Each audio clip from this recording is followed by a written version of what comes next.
Hello and welcome to episode 2 of our Niggle Podcast. Assuming that you're all regular listeners, we'll begin with introductions. So I'm the regular host, Tom Irwin. We'll start with an apology. Mark Townsend can't be with us this evening.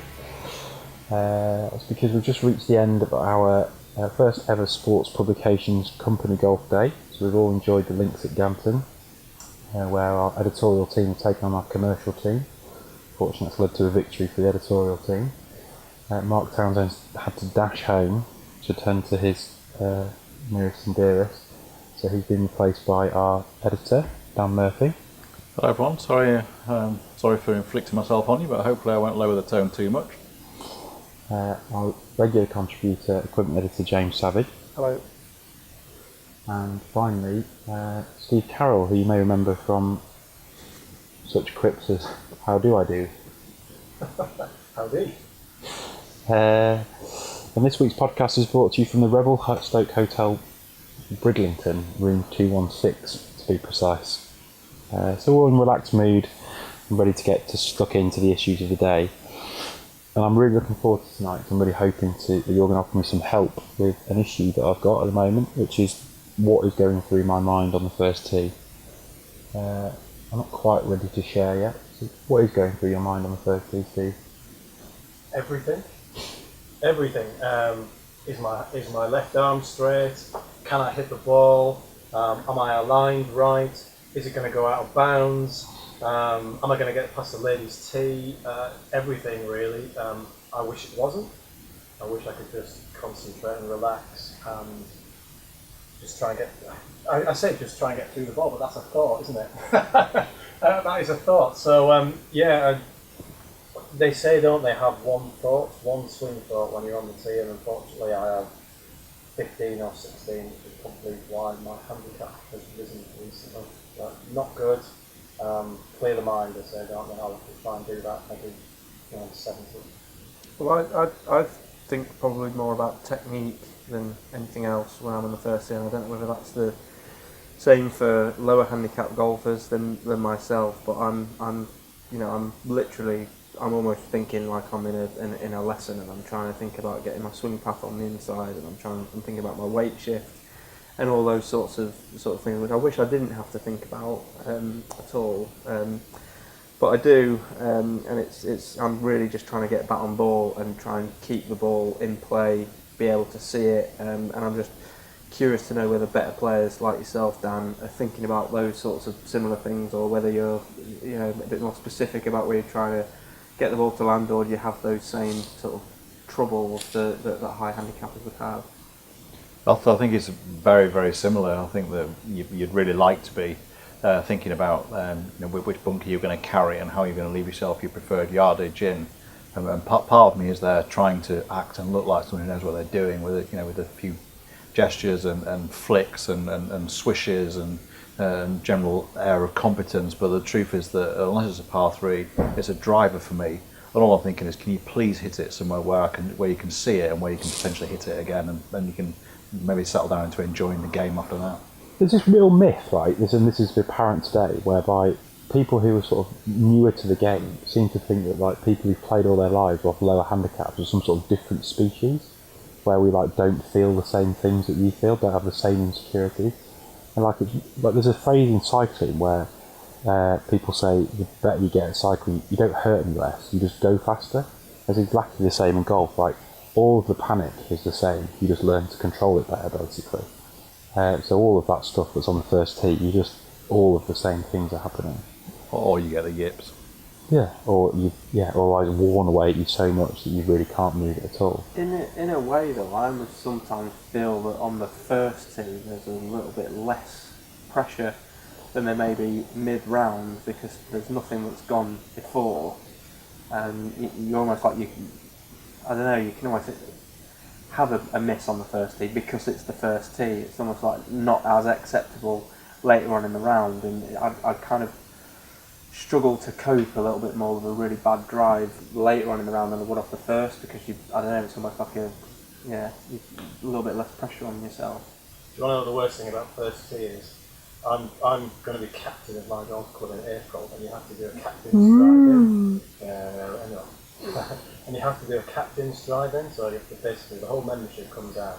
You have to hit a shot off the first tee, the first competition. Ceremonially. Yeah, I'll have been thinking about that shot for a year. By the time it happens, a year. There's hardly a day goes by even now But even when then, I'm not thinking about it. I'd even argue That's in that. a lot of first. I'd even argue in that situation that it almost takes a little bit of pressure off, because there is so much pressure. You've been thinking about it for a year. You've got loads of people watching. You've almost got an excuse. It's not. You've almost got an excuse. If you're going for a casual, game of golf where you're playing in a match play with work colleagues, and you're on the first tee, there's no reason why you should feel a huge amount of pressure on that. There's an understandable reason why you would mess up that tee shot, because you've got 25 people watching. You've been thinking about it for a year. It's almost like it's expected that you're not going to hit the best tee shot. Well, that's the thing. Our current captain smashed it down the first about 220 yards, and one of the previous captains said, "Do you know we haven't done duff off the first tee for about 5 years." I do know the funny thing about it is the only unknown about that shot, Steve, is what your swing thought of the day will be, because there will be something, won't there, come the day that you'll be trying to do, and who knows what it will involve. Right, so if we could just get back to me, please, which was the point. I don't think of any of these things, not technique, not the scenario. I basically think, why am I here? And all I can think about is what is the point and what I'm doing. And it sort of flashes through my brain, and I'm standing there. It doesn't matter if it's a casual game or I'm thinking about how else I could be spending my time. Is this the right thing to be doing? Anything else but golf, basically. Why is that? I think it's very deep. I'm not deep. I'm one of the shallowest people I've ever met. I can kind of understand it, but I just, you are allowed to go and play golf with whatever else you've got going on in your life. For me personally, if I get to the first tee, I'm not thinking about anything else at all. Like, my life sort of like doesn't exist, and I can completely forget about being a father, being anything. I'll get onto the first tee. I'm like, right, I'm here to play golf. I've blocked everything out. I don't care how many emails I've not read. I'm here to play golf. But later on in the round, it'll kind of creep up on me, those sorts of things. But they obviously hit you all at once on the first tee, which I can imagine being quite overwhelming. Yeah, I find it very hard. I think it's one of these things where golf's like almost got a stigma as like being a sort of kind of a lazy person's hobby, or the type of thing that like business execs do as an excuse when they're saying they're doing work on a golf course. I think it's particularly hard in our sort of walk of life. We're playing golf a lot, and I've got a young family, and I just sort of find myself thinking, if I wrote a list of things I should be doing now, fretting over whether I should hit hybrid or drive off the first tee is like a long way down that list. I would say that feeling comes much later in the round for me. Early this year in the club championships, after I tried as hard as I could for the first round, but it's just not gone well at all. And I got that feeling a certain way around the first round of, this is ridiculous. Like, there are so many things that I could and should be doing, and here I am making a fool of myself. Trying hard, but ultimately doing something very, very badly, and really it's time to go home. So to me, it would be, I'd agree with James, it's something that comes later in the round, but on the first tee, there's all the panic, and there's all the potential, and the fact this could be the round, but also it could be the round where it just goes horribly wrong. So the first tee is a maelstrom of emotions, and so there's no real space for anything that isn't golf during that particular period. The rest of it, I would say, comes later for me. So that is quite similar actually to how I feel, because if you play well, you can almost justify to yourself your round of golf. If you play badly, you're like, well, what on earth did I bother doing that for? Yeah. I struggle to ever justify a round of golf. Hang on a minute. Because it's like 4.5 hours where you're supposedly enjoying yourself. Today is a perfect example. We just played 36 holes of golf. I'm currently in the middle of trying to organise a wedding. I've got all sorts going on. I've got lots of stuff going on. I've got childcare issues that I need to sort out a childminder in like a couple of months' time. And I know that my other half is like running around, like doing all these things. And I'm playing 18 holes of golf. Then I'm having a sandwich and a drink, and then I'm playing another 18 holes of golf. and it's very hard to justify what you're doing when you've got other people in your life who are running around doing other things. We really are going to have to move on, I think, because we're in danger of becoming confessional. Never to play a game. We've got children out of wedlock. It's just chaos. Let's talk about something else.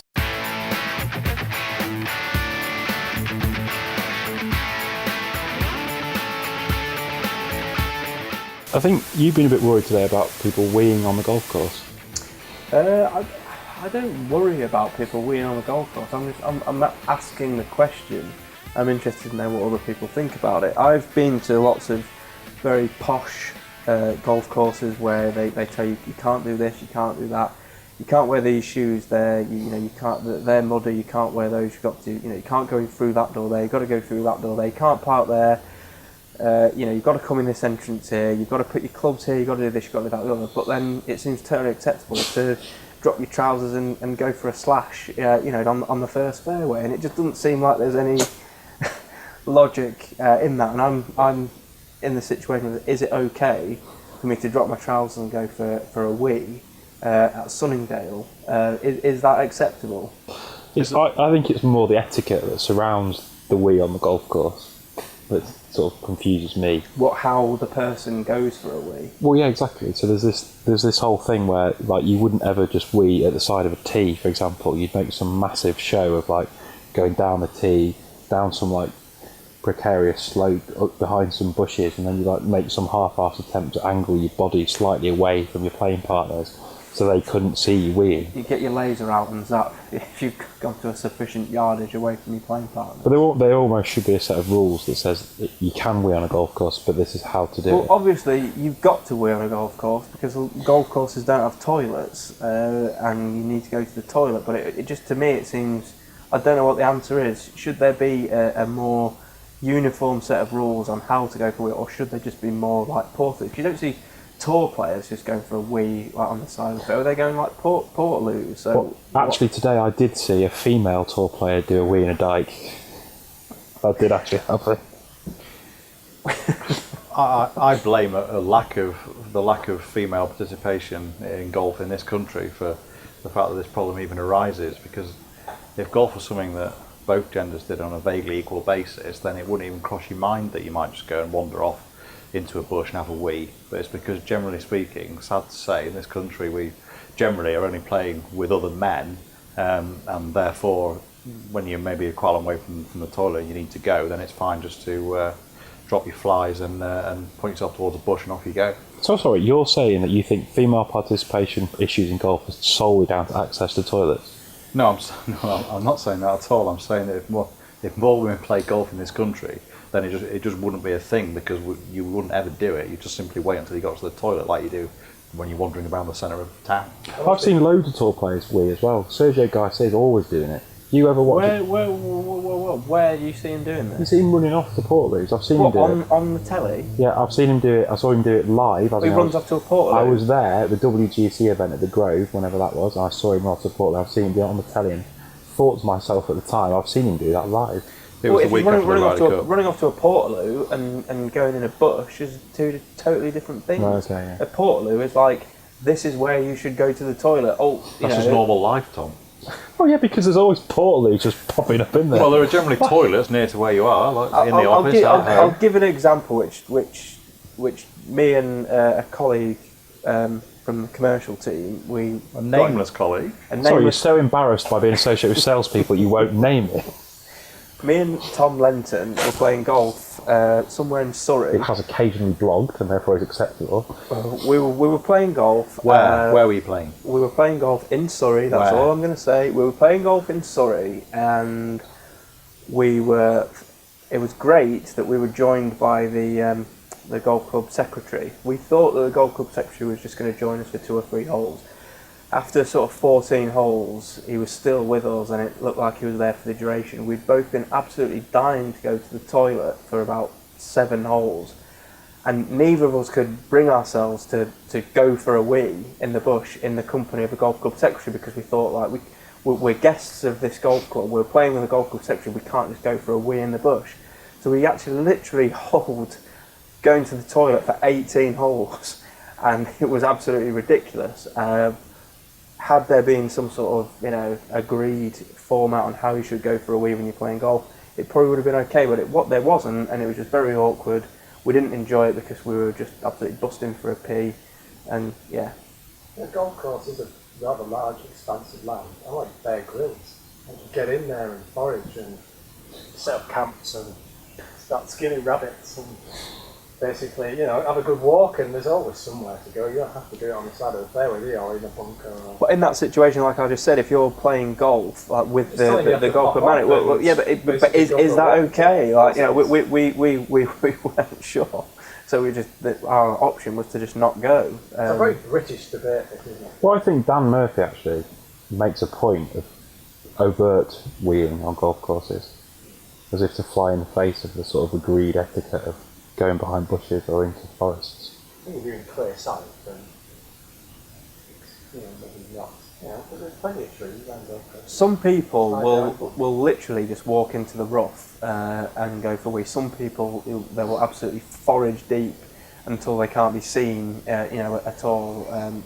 It's just a personal thing.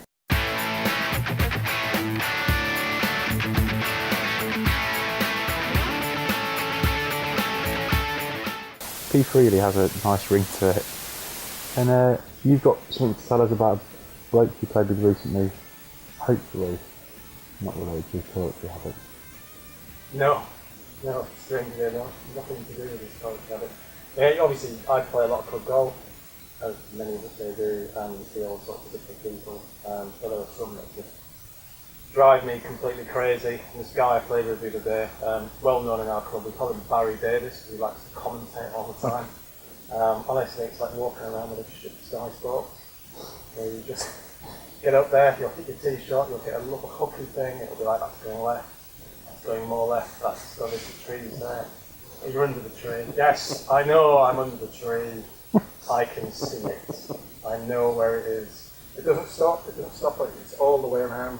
You're a putt, you're a really bad putt, you think I should have done a bit better than that. He will tell you, you go, it's really disappointing.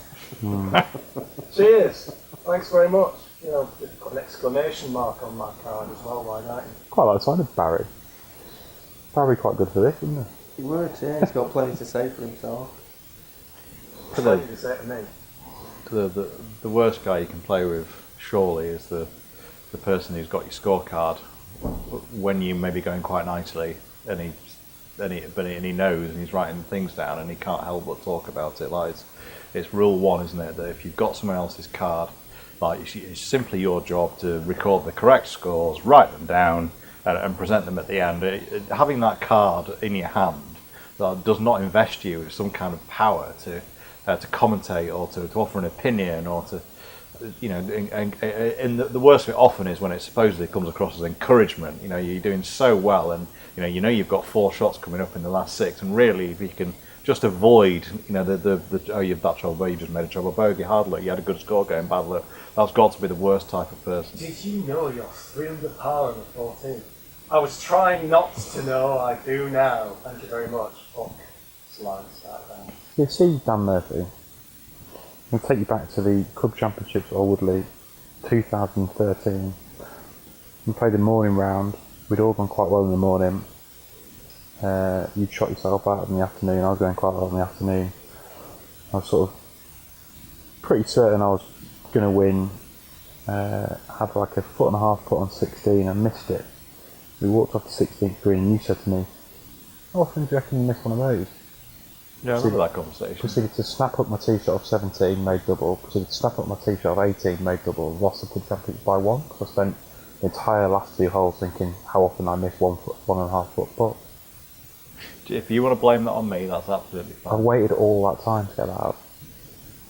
I think that there's the people that you play with who seem to care more about what your ball is doing than what you care about. I find those characters quite interesting. There's a guy that one of my colleagues in the golf equipment sector. Name and shame. I'm not going to name him, but when you hit a shot and he absolutely screams at your ball to sit, go, hustle, settle, settle, settle. And he cares so much about what your ball is. He's like shouting at your ball like at the top of his voice, and you're like, it's alright, mate. See, Mark Townsend once caddied for Gary Wolstenholme. He's written this down, so I'm not breaking any confidences. And the story goes that Gary Wolstenholme hit a tee shot on a par 3 that was looking like it was struggling to get over a bunker in front. Mark, as his caddy, shouted, "Go, go." Gary Wolstenholme turned around to him and said, "Nobody talks to my ball except for me." Deadly serious. Yeah, that happened. Yeah. That was actually an actual thing.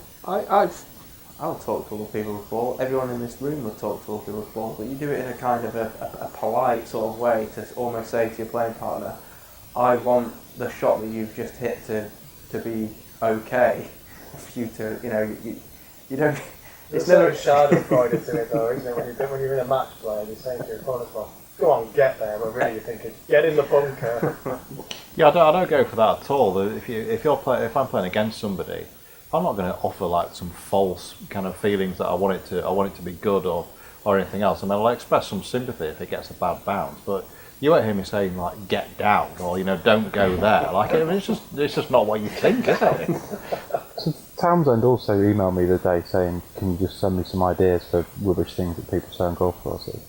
And every time he does that, I always get very carried away. And I conclude on this particular topic, I don't want anyone to say anything to me at all, because everything that anyone says to you is annoying, isn't it? About anything. 4 hours of silence. But But you say things to people like when they hit a tee shot. If I hit a tee shot, I'm playing you. I hit a tee shot. I've hit a good tee shot and it's bound along towards the bunker. You'll tell it to settle down. Yes, because I'm patronising, self-obsessed plonker. Yeah, just like everyone else. So you always expect other people to. See, that came up in our group today. We've been playing on a bouncy golf course today with us that was very well bunkered, and there was like 6 or 7 times in our round this afternoon there was a ball going towards the bunker, and the rest of the group was engaged in this game of go, stop, bounce, don't run in there, turn left, go right, be soft. And I was just watching silently thinking, well, I just know that ball's going in that bunker, so there's just nothing to say. It's not my fault, it's not my problem, unless it's my ball, in which case I'll have to hit it out of there. But I don't understand why we all get engaged in these games. That's just worse, isn't it? You almost blame the other person, don't you? You talk my ball into that bunker by saying, get down.